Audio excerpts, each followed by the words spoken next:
Look at this arrow on the Traveler's Insurance Tower. The clock stopped at 4:10 that day. Mrs. Carl Carlson was driving towards Guilford, Connecticut, and she was stopped in traffic as they removed a tree from the road. Well, she picked up a book to read, and just then a tree came crashing down on her car, killing her instantly. She was reading Gone with the Wind. Connecticut River rose 4 inches per hour.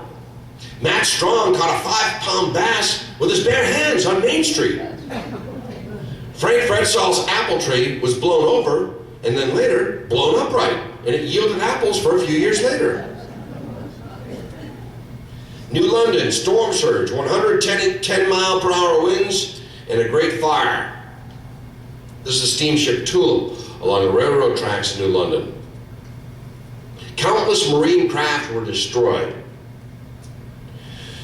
New London sat east of the Eye, the most dangerous section.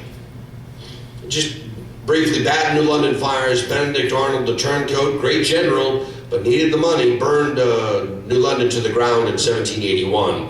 And the glow of the 1938 fire could be seen in the cloudy skies from the Long Island and Rhode Island shores. It burned dozens of buildings before it blew into itself and burnt itself out.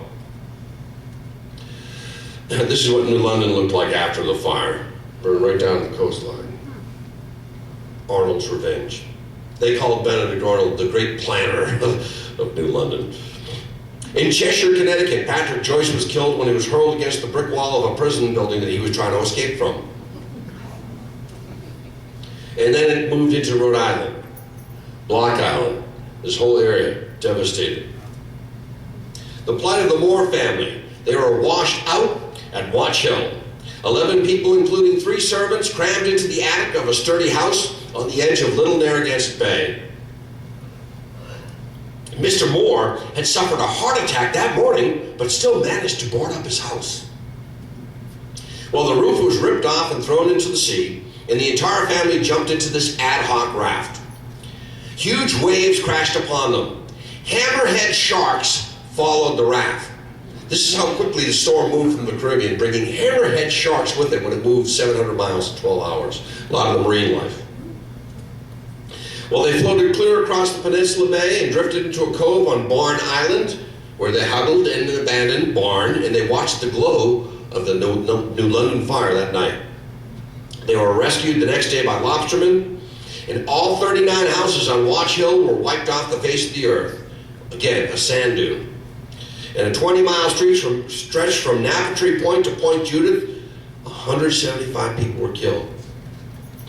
A farmer on Long Island the day before the hurricane had all of his chickens banded and inspected. Well, one of these chickens was found dead, washed up at Napatry Point. They came all the way from Long Island. Napatry Point, Rhode Island, Watch Hill. 17 people were swept away and never seen again. A couple days before, the next day, nothing. The storm hit westerly at 3:50 p.m. and killed 100 people. 194 out of 200 homes were destroyed at Misquamicut Beach in Rhode Island. 50 bodies were found washed up in the sand dunes. This is Misquamicut Beach along the Rhode Island coast. Island Park, Rhode Island, 19 dead. Out of 200 houses, only 2 were left standing. The Tidal Marsh, Newport, Rhode Island. It was a storm surge of epic proportions that funneled up on Connecticut Island in the middle of Narragansett Bay, and a full-grade school bus was swept off a narrow causeway and into the raging storm, killing 7 of the 10 children aboard. Connecticut Beach, Narragansett Bay, another 100 houses destroyed. Oakland Beach, a woman is heard to say, "My baby has just been blown out of my arms." 14 people perished in Barrington in Jamestown, Rhode Island. Looks like an earthquake struck, doesn't it? The Jamestown, Rhode Island, the Governor Carr Ferry goes from being a ferry to a temporary hotel. 86 of 100 boats on Block Island were destroyed. The 3 things you'd hear were, where do I go now? Everything that I own is gone. And of course, the sad one, I had no insurance. The rats at Brown University. This is not a reference to the folks who work in the bursar's office. The calls began coming into a couple of local exterminators that mice had infested the women's dormitory and that rats were seen at the library. Were they seeking higher ground at College Hill? This is before the hurricane. Many cats and dogs went missing on the morning of the hurricane. Squirrels and birds were reportedly moving about in an agitated manner, according to a resident of Plymouth who told me that. Providence flood. The city was a perfect funnel and aqueduct. The storm surge struck at 5:15 just as power went out and people were leaving their offices. A white wall of water rushed up Providence River and a deluge of water 13 feet high in some places on city streets. The Providence River rose 17 feet in 70 minutes.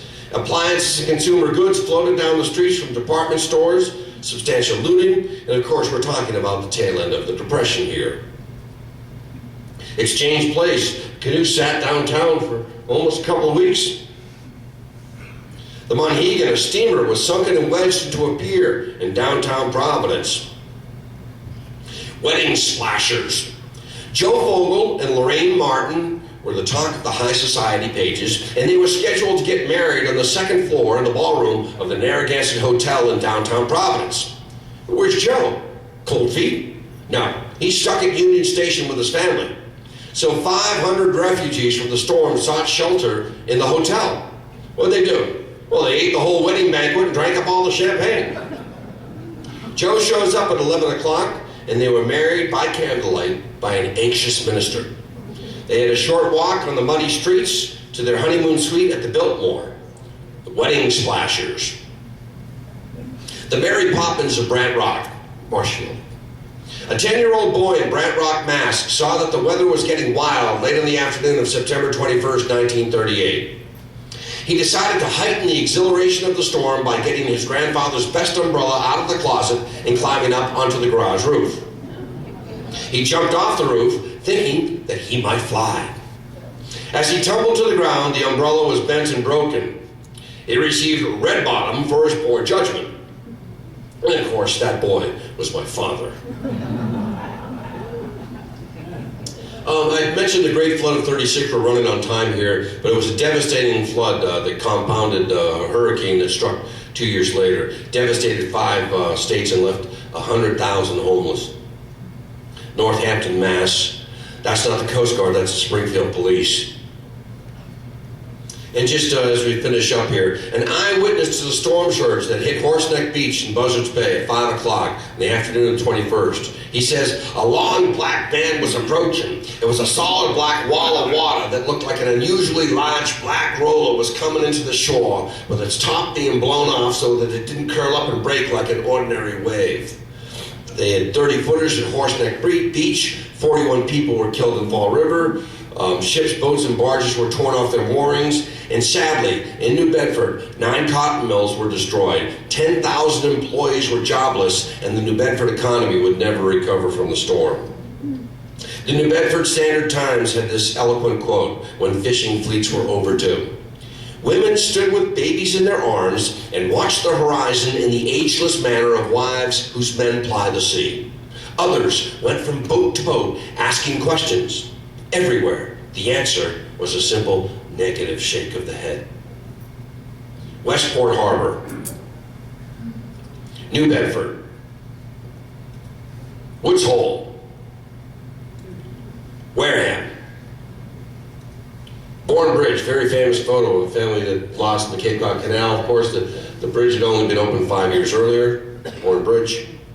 Martha's Vineyard, 25-footers at Chilmar. The bridge from Gayhead to Menemsha, wiped out. All sorts of communities across Massachusetts saw widespread devastation from Fairhaven to Newton. Everybody suffered. Downtown Boston even got it. The State House got it. Too bad one of those trees can't fall today. Never mind. The Hatch Shell flooded on the Esplanade. Lexington Green, place where I march, even got it. Exeter, New Hampshire. Peterborough, New Hampshire flooded out.